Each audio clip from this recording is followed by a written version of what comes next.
Hey everybody, this is Perch. I'm here with Joe. How you doing?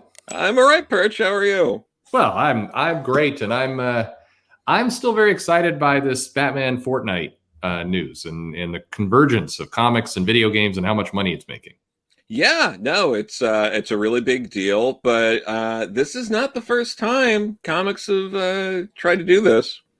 That's right. We have seen it before. Now I know everybody's thinking Wolverine and Yar's Revenge, but no, that actually didn't happen. We're talking about something. This when was this exactly that this This, came out? this was 1997. Oh dear, that was later than I thought. That's much worse. Okay. Yeah, yeah. Oh, for some reason I had in my head like this was like 91 or something. Okay. That would have made more sense. Yeah. Okay, this is Sonic Live. And Sonic the Hedgehog, did you play Sonic when you were a kid? I loved Sonic as a kid. My first system was a Master System, Oh, nice. and I got a Genesis one Christmas. Well, technically, it was like me and my brother got Mhm. uh, Genesis, and I'm also kind of convinced that my parents may have gotten a Super Nintendo first and then had to go back and exchange it for a Genesis because I very clearly remember having a conversation with them where they were like, "Oh, you want like a Super Nintendo?" I was like, "I really want a Genesis, kind of thing." And they were kind of like, "But Yeah. like you'd like a Super Nintendo, though, right?" Yeah. So I'm pretty sure I caused my Sure.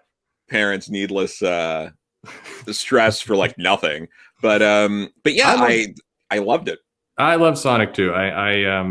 Sonic was always I remember, Super Mario was the standard. Yeah. But then Sonic was there's so much more freedom and movement. The character there's something about the movement of the character that just you could do a lot more with Sonic and it was, Yeah, I mean, Sonic, he could really move. Sonic, he's got an attitude. oh He's that's the fastest thing alive. it's great. Yeah, it's a Yeah. fun. I love that game. And so yeah, okay. So 97, Archie Comics decides to what are they doing here exactly? They're merging Sonic with real life.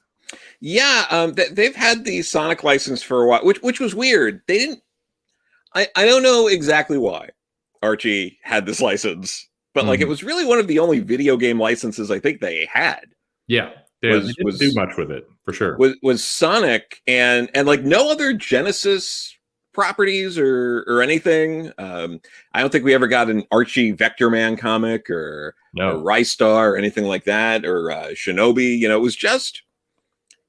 was just Sonic, but they did Sonic for a very long time. they Like did.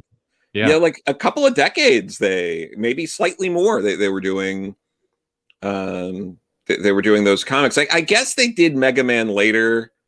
Now that I think about it, but yeah, for a long time they were just doing Sonic. It was, and it was. I think you're right. I think it's looking at it here. It looks like about 23 years of Sonic.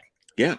No, and those comics sold pretty well for well, not the entire span, but for a period of time, that was a top selling comic. Yeah, I those were the first comics I collected. I got my Nice, Sonic the Hedgehog issue 28 at Kmart. I was in third grade, beautiful. and I had a subscription, so I'd get them mailed to my house at one point. I also used to walk to the convenience store in town because they had the spinner rack, and you could get them even Okay. into the late 90s. You still had the convenience store spinner rack, and you Wonderful. could get Sonic the Hedgehog there. And Well, yeah, and I would I was awful. I'd call around to the different shops. I'd go make my poor parents have to drive around and go to different shops to get back issues. beautiful. And there was one there was this one shop, Captain Comics is no longer around, but I knew this one girl there, Margot. I later worked with her at Hollywood Video. Oh, no. Oh wow, you're bringing the 90s memories now. I'm bringing the 90s back, and the funny thing is, she was just a little older than me, Okay. and at one point while we were working, we had known each other for a little while now. She says like, I don't even know how we got there, but she was like, yeah, and there used to be this like guy who just always call about Sonic the Hedgehog comics, and I can't imagine it wasn't me. And I never I never owned up to it. You took that to your grave, yeah. I was just like, oh, that's weird, That's and that that was sounds it. strange, yeah. And I don't think she'll ever know unless she watches this channel, in which it was me all along, Margot. That's awesome. That's the kind of, so you need to do your Bucky list where you go back and you explain these things to people years later. Yeah, that's definitely. So this comic, Sonic Live. This is a nightmare comic, though. It is a nightmare comic. I bought when it came out. Okay. I bought and read this when it came out. It obviously always stuck out a little bit for obvious reasons. I mean, look at that cover there. Yeah, let's look at this cover. What is he doing here exactly? It looks like he's abducting a small boy while he's getting ready to bitch slap that little girl. I noticed the eyes are kind of going in different directions with Sonic as well. Like this whole cover is crazy. I like the old school TV, the little rack of CDs. That's very nostalgic. Yeah, but like it seems like it's not quite what you'd expect in '97. It looks like an early '90s setup, but yeah, or I mean late '80s, early '90s. This is further back. This is terrifying. Sonic does look a little malevolent here, and and then you're kind of threatened with, it's so real you'll think you're part of the adventure. I don't know how stupid they thought the readers of Sonic were, but there was at no point while I was reading this was I like blurring the lines between reality and fantasy. Yeah. Well, it's the last game cartridge hero, by the way, and this is well after we had PlayStation, Sega Saturn, Sega CD. Like we've already established that gaming had moved on to discs, and no, it's a game cartridge hero. Yeah, in '97 we were well into the disc era at that point, but which maybe it is truly the last game cartridge. But anyway, that's kind of seems like kind of a strange way to sell this, unless you're trying to sell it as some kind of nostalgia play too. But that was not the point of what this comic was. I'm not sure anyone knew what the point of this comic was. So it's written and drawn by Ken Penders. Yes, Ken Penders, really interesting guy. He's kind of infamous in Sonic the Hedgehog circles. Like he's a name you bring up to people that enjoy those comics, and they would just go like Ken Penders, and and look, I haven't read those comics in a while. I am not making a judgment call on Ken Penders outside of this specific comic, but he had developed a reputation of being a writer on this book that you would just be like, ooh, it's a Ken Penders one. I think I'll not read this one. Well, he had done, let's see, he worked for DC, Marvel, Image, Disney, did the Next Generation comic, Disney Adventures, Savage Sword of Conan, Captain Atom, Green Hornet, produced a lot of kids' activity books, which now is pretty creepy. Yes. For this. And then he had some lawsuits. He did. He clearly in his own mind, and I'm sure there are people out there that feel he was doing the right thing, was very protective of the intellectual property that he created. Right. So he sued Archie basically for ownership of, character designs and ideas and things that he had come up with for this licensed property. Yeah.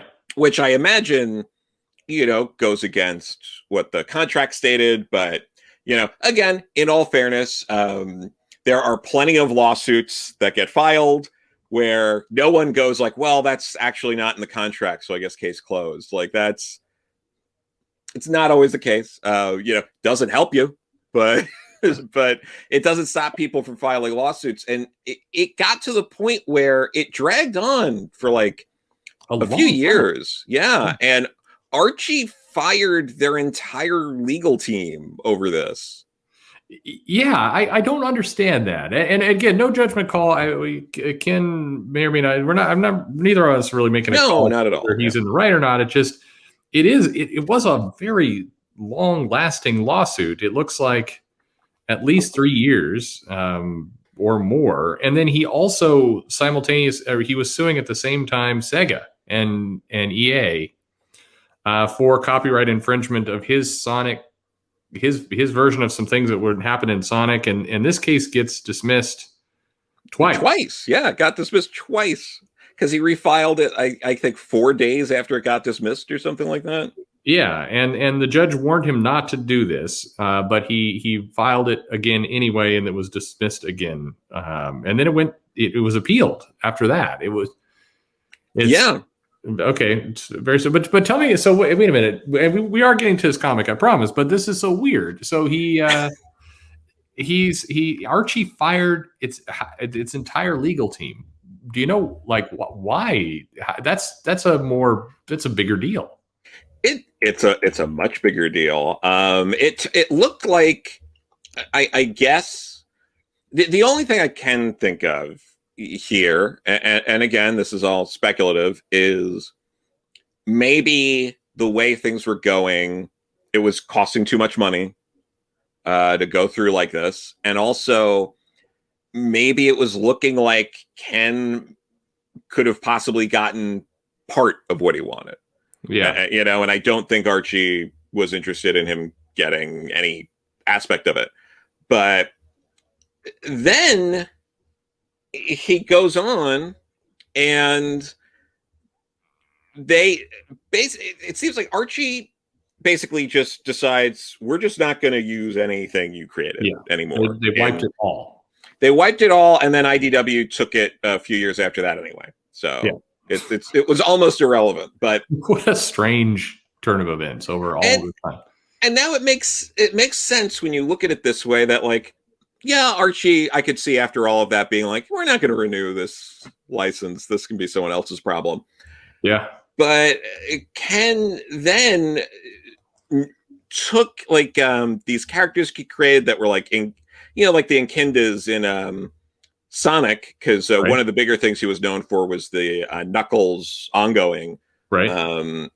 And just created like aliens called, and it basically the same thing, like Enchienas, or it was something like that. He put an apostrophe in there to kind of make a new species.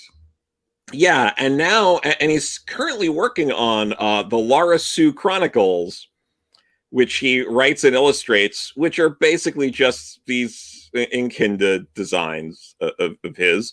And currently, it is like, I mean, he posted this yesterday. Yeah. Yesterday from when we're recording, which would be May 1st, is, you can get limited edition Lara Sue signed and numbered prints from him, and you can get them specialized, and they're $40 plus $15 shipping and handling, and you can pay him via PayPal, and he starts shipping them on the 15th. This is all very recent stuff. He's been working on this for 7 years. Yeah. Okay. You know? It's he feels he's very, very passionate about that, and he's not even the only name in this credits that people would know. Well, real quick for you, people maybe wonder what's an Akinda. What is that? Who knows? It's some stupid Australian thing, but or from that side of the world or whatever. Who cares? But it's Knuckles is the red guy with the big knuckles and the dreadlocks and all sorts of cultural appropriation. We are sorry to all the Australian fans who listen to this show. Anyway, there are some other names here that are recognizable. Like who else are you seeing here? See, Carl Ballers. Mm-hmm. Now, Carl Ballers, people might recognize fairly recently, as he not that long ago was an editor at Valiant. Yes. For like a couple of years, he was there. And prior to that, a lot of X-Men fans will know him as the writer of that Emma Frost like maxi series from like the early 2000s. Yeah, the one with the covers that that made you question things. Yes. Yeah, that one. But it also made you immediately want answers. Yes.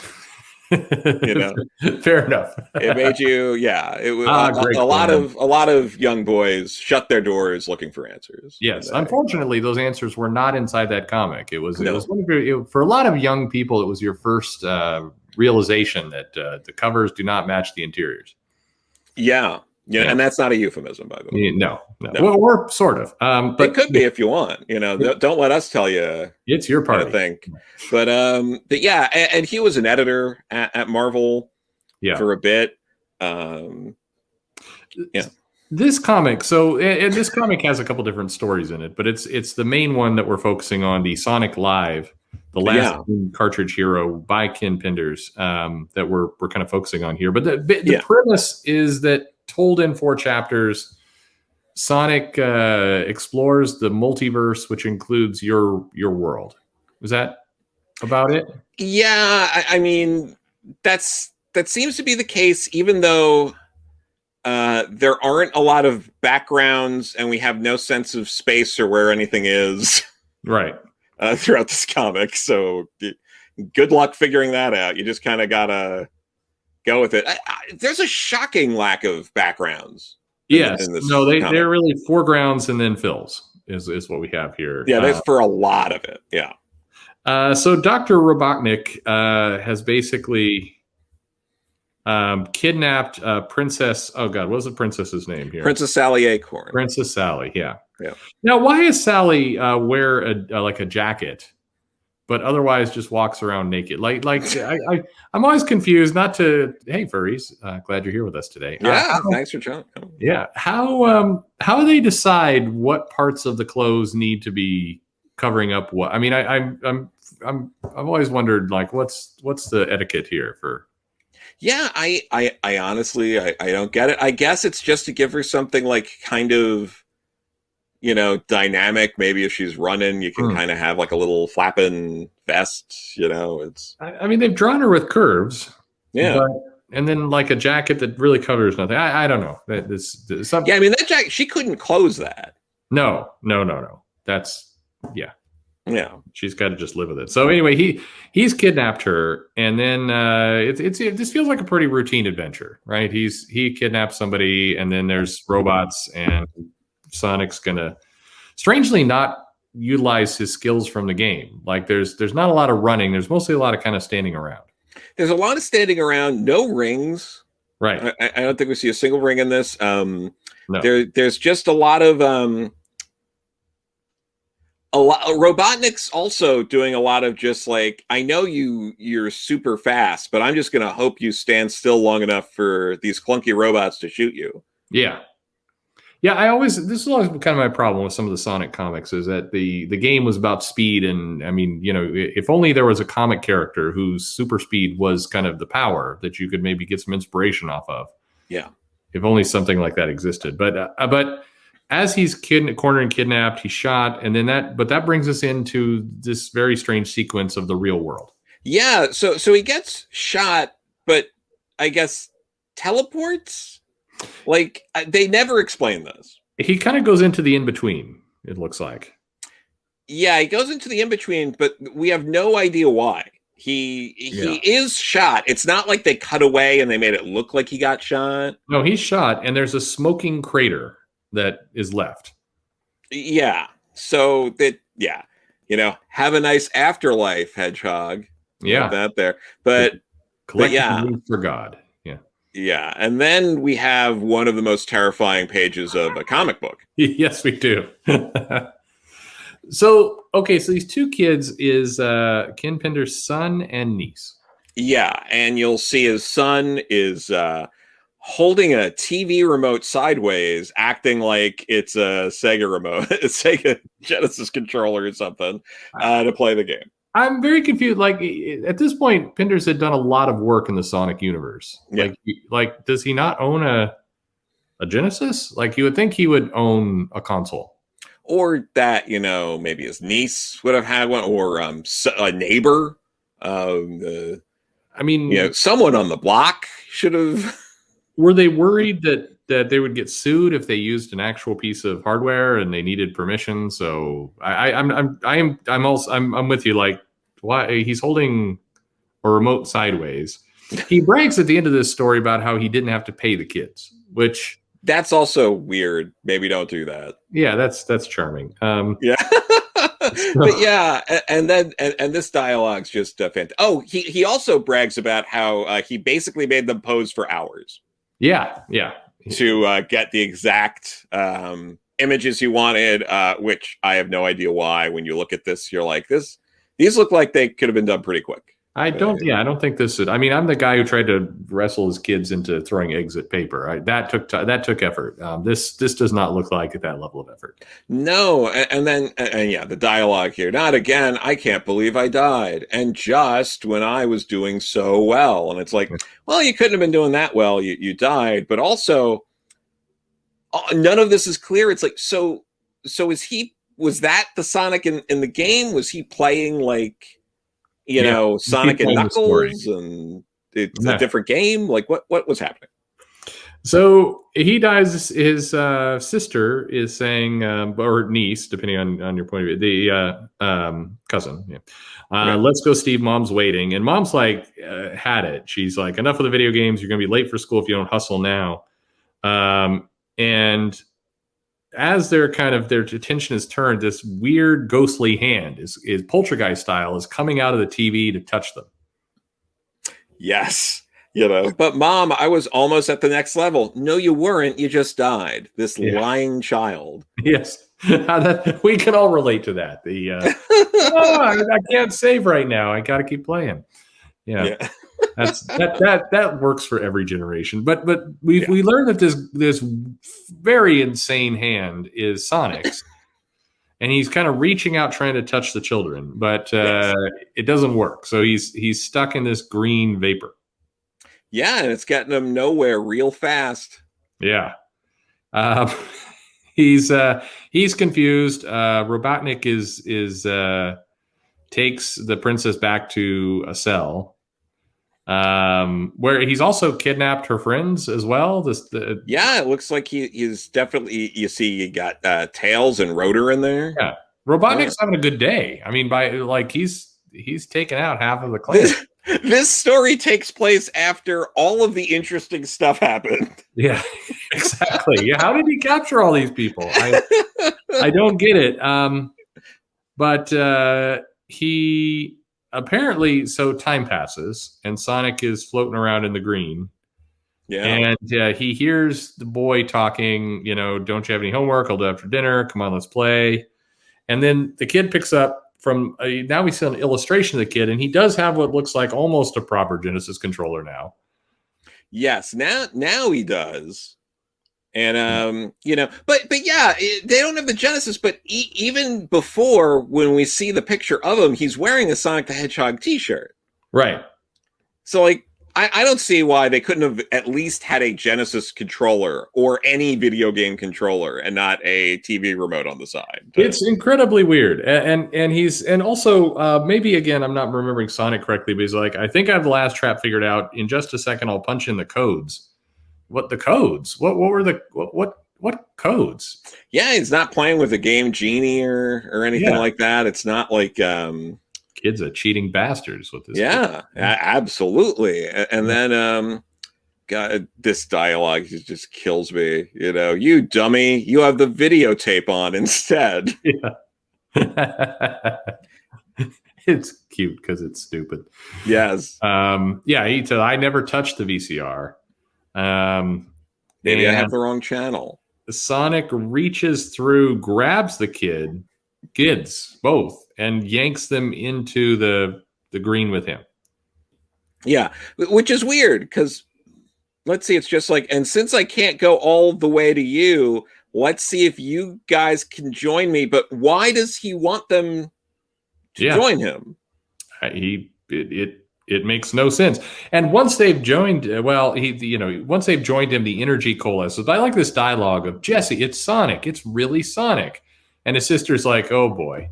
And she's the voice of the reader reading this. Yeah, and yeah, I don't. And she's wearing a different. She's wearing different clothes here. It's Sure. it turned her out like her dress pink coming Yeah. into this zone.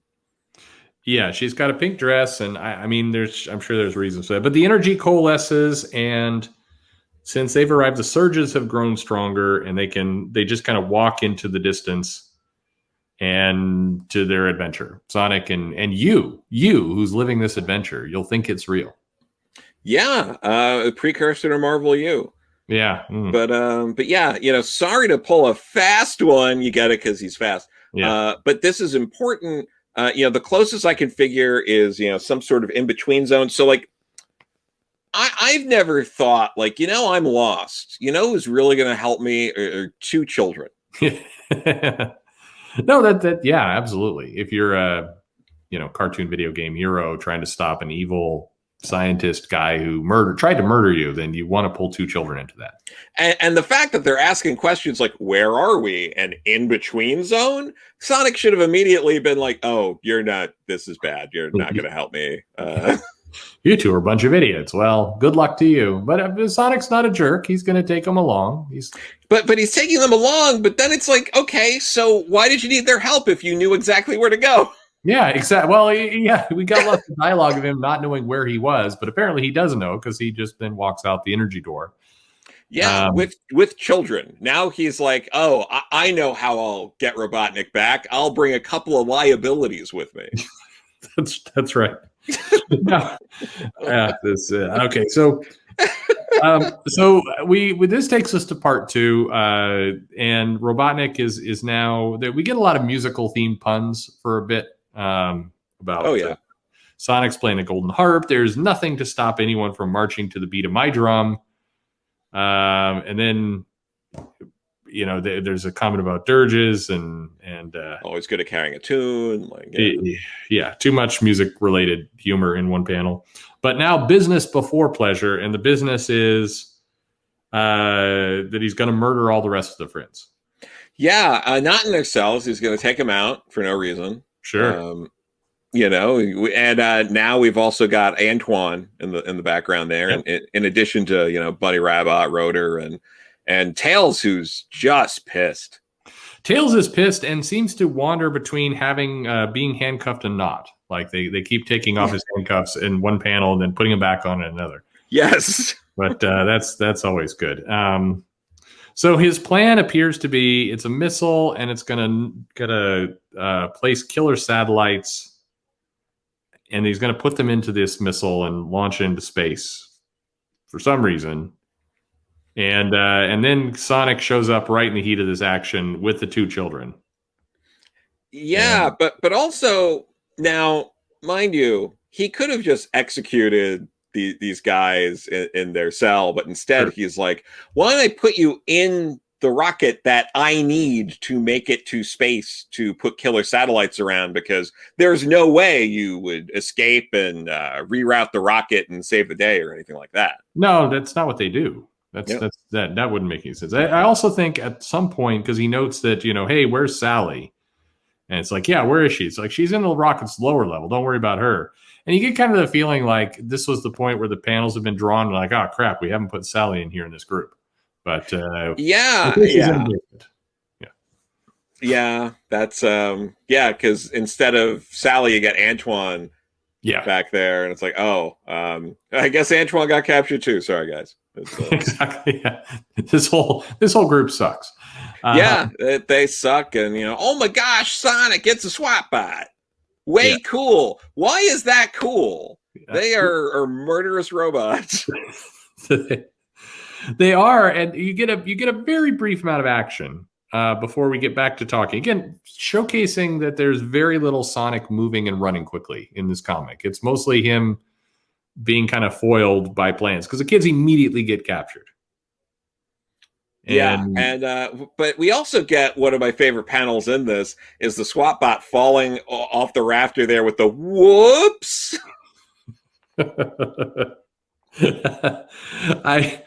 Who's saying that? It is the bot saying this, right? I guess. but do they? Yeah, it's interesting they programmed them to do that. Yeah, like, gosh, shit, I'm dying now. Whoops. Oh no. And this predates the battle droids from Phantom Menace, who also were quippy as they died. Maybe the movie got the inspiration from this. It's possible. Yeah, I guess. So the kids get kidnapped. Briefly, Sonic is like, "Hey, if you harm one hair on their heads, you got me." But then he immediately decides, screw it, I'll attack anyway. Like, he lets himself get captured, but then works to get away.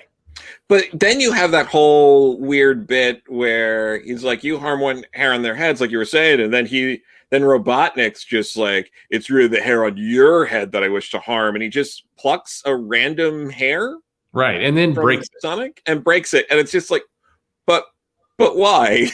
Yeah, well, that's a John Wick moment right there. You broke my hair. Yeah. So this enrages Sonic, and we get a boom boom. And you punch the highlights out of her hair. Exactly. I get some fat shaming there, or no, bald shaming. There's some bald shaming there. Yeah.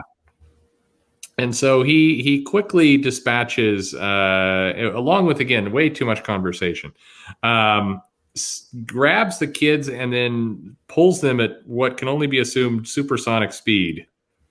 And the girl is close to like getting the skin ripped off her face as she's yanked down the missile silo.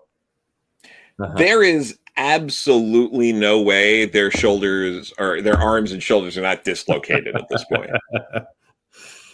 But the kids like this. They want him to do it again. And it's like, no, we got to get to the control room. So fortunately, these kids who use a goddamn TV remote as a game controller know how to operate rocket controls. Well, it's just like archaeologists. Yeah. Like, we have to make like instant archaeologists. And what does that have to do with anything? Yeah, it's that we have to decipher the hieroglyphics and press the right switch. Like, what? Yeah.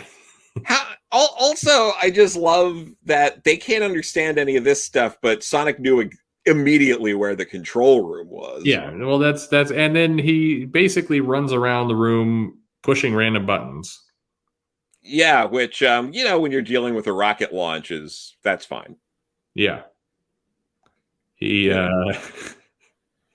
So as they're doing kind of all this, Sonic can, basically has 3 buttons to choose from, but suddenly Dr. Robotnik starts to ponder the meaning of the multiverse kind of during this whole launch, and wonders if maybe a trans-dimensional portal was somewhat responsible for this, or like the Dr. Robotnik seems to seemingly change plans kind of midway through this page. Well, part of it is because when he fell, he accidentally activated the remote control for the rocket, and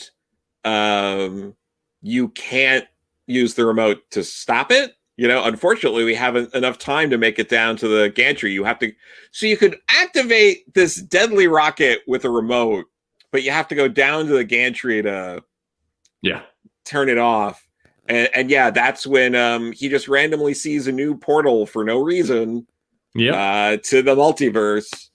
And he just decides, like, I guess I'll just go into this random portal. Yeah. So cool. And so he heads off into that.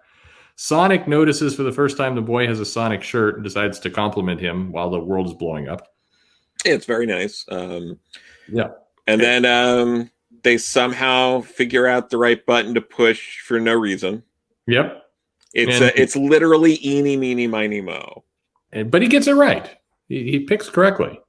Yeah, with the fate of the entire world and his friends on the line, he was like, it's one or the other. It's the middle one. Cool. He does an eeny, meeny, miny, mo. And then we get he emerges, sees the same glow that Dr. Robotnik went into. I like this. Now that the freedom fighters are safe, then let's just jump into this random portal, or this portal kind of sucks them in. It sucks them in. It didn't suck Robotnik in. He just got to look at it ponderingly and was like, I guess I'll walk into this with Snively. But now it's sucking people in. Yeah, it sucks the girl in. And so the brother and, or I don't know the relations of these damn children, but anyway, yeah. Sonic goes jumping in, and for some reason, this portal changes their visual look. Yeah, now they look. This is one of those like theories you get where you're like, oh, deadline's coming up. I still got a few pages left. I'm going to draw them much more quickly. Yeah, because nobody else seems to have this, do they? I mean, everything gets a little rougher, but like, yeah, Snively and Robotnik look about the same. Yeah, and really knowing your market of children in 1997, how much they loved Speed. Was it Speed Rider? Because clearly they're talking about Speed Racer. Yeah. Well, we got to protect copyrights at this point. It's. Yeah, so they jump. They're there, and they've changed, and somehow there's a ton of evil minions here. Oh yeah, no, there's a get captured again. They look more threatening for no reason, and there's also barely any background still. Yeah, no, just green backgrounds and some blue, and so how long has he been over here? Because they kidnapped them. They easily capture Sonic and the kids again. They go in there, and Dr. Robotnik is now a bunch of clones of his are building a giant robo monster Robotnik mecha suit. Yeah, but also for everyone to know, this is a kid's comic full of thrilling action and adventure, which includes Sonic and the kids just like reluctantly being like, I guess we're captured, and just like walking along with them. No one's restraining them. It's very cordial. There's at least 3 and I think 4 by the time it's all over capture scenes in this book where they get captured. But I'm still stuck. Like, how long was Robotnik over here? Like, he's somehow set up a lab, and I mean, he just went into this portal. Or is this a portal to some other? Like what the hell happened here? Yeah, it's some kind of linear verse where time goes by differently. Fortunately, the boy Stevie has figured it out because he watches too much Space Trek. Again, got to be careful with those. Gotta be careful. Yeah, 97 Space Trek is the show to you were watching. Oh yeah. Sonic has no idea about it. The visual Space what? Yeah. So it's take them away, and so they take them into a convenient prison, and inside the prison, they run into Maury and Jerry. Yes. So what?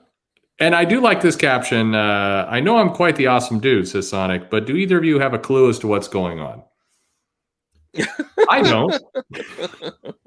Yeah.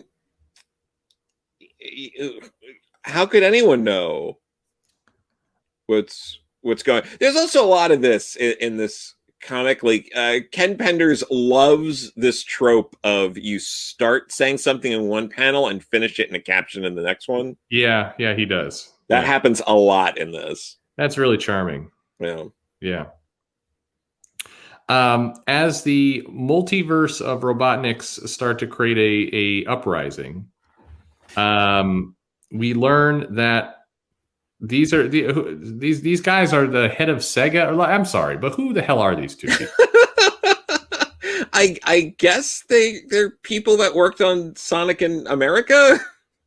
Maury and Jerry must be, and I know that there's going to be some Sonic fans who come in here to correct all of our continuity mistakes, but I'm assuming these were the game designers or had something to do with Sonic, because they quickly explained to Sonic that he is just a character in a game cartridge, and that he's a result of some staff artists that did a series of sketches, and Sonic was a result. But the sketches were based on transmissions received over a prototype device nobody had seen anything like it, so we just kept it quiet. So I think what we're supposed to take from this is that the game designers were trying to design a game, and an artist was drawing Sonic, but had space transmission beams on a prototype device show them what Sonic looked like, and it inspired them. And perhaps out of fear of being sued, they just kept it all quiet and published this game. This is very meta all of a sudden. It's meta in a way that isn't like enjoyable to people young or old. Yeah, that's right. I don't get.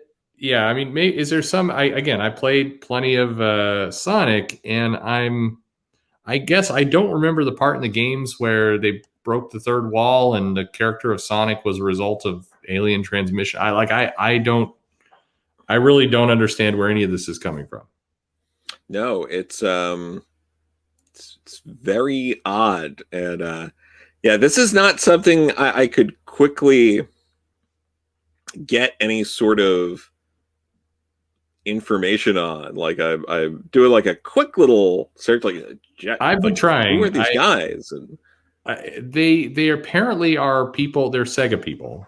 Yeah. Why they're caught in this? Maybe they got sucked through the thing as well, and they became Space Rider or Speed Rider cartoons. Yes. But okay, so it's all very weird. So they're basically explaining Sonic, he's not real, but he is real. But then this whole so Robotnik shows up and blows open the door, but it's not Robotnik. It's some girl that just showed up for 2 panels who's supposed to be out promoting the game and dressed up like Robotnik. Yeah, it's like, what, as all the Robotniks are turning on each other, because they never do that in these situations. Sure. But yeah, I don't know why this Robotnik who's not Robotnik is interested in helping them, and also has access to like dynamite. No, she has access to dynamite, and quickly takes off this, and it's looks like this is Eiko from Project Eiko. I'm just gonna say that because she's got red hair and vaguely manga-like, so it's Eiko. Eiko rescues them, and they're basically a freak electrical storm somehow created a link between dimensions through our prototype, and that's how they became cartoons. For those goddamn freak electrical storms, always fucking everything up. They do. It's a nightmare. So Sonic races in, and he saves Robotnik and Snively from being attacked by the other Robotniks. Robotnik immediately turns on him. In a really dumb way. It's neat. It's a pointless scene. Yes, he saves them from being murdered, but then he's like, "Hey, get those guys!" And then the robots are like, "Okay, we will follow your orders again." So they go and decide we've got to shut down the prototype by punching the access code onto the control pad, which looks like a giant Genesis controller, sort of. For no reason, that just pops up in the background. Like, why is that there? It's just floating there. So Sonic asks the kid again, "You know the codes?" And the kid's like, "Every one." And again, what fucking codes are you talking about, you little bastard, you cheater?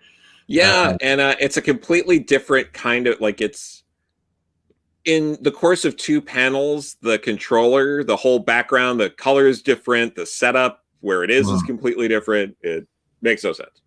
So he's supposed to press up, down, left, right, hold A, and press start, and that shuts down everything. Yeah, it just turns the swap bots off, which they didn't seem to be that much of a threat. No, but thankfully they did it. That's not even the Contra code for 99 lives. I mean, like, what are you doing? Okay, so the kids are proud, and they're trying to, like, "God, crap, now how do we get home?" And fortunately, Maury and Jerry believe that they can reverse the process to get the kids home, but it'll be a one-way ticket. Thank God.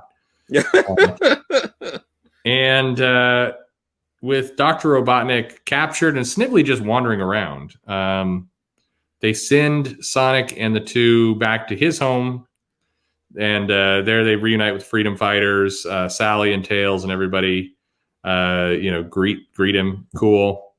And I like this. Robotnik's like, let's go, Snively. I've got a headache, and he just wanders off. Like he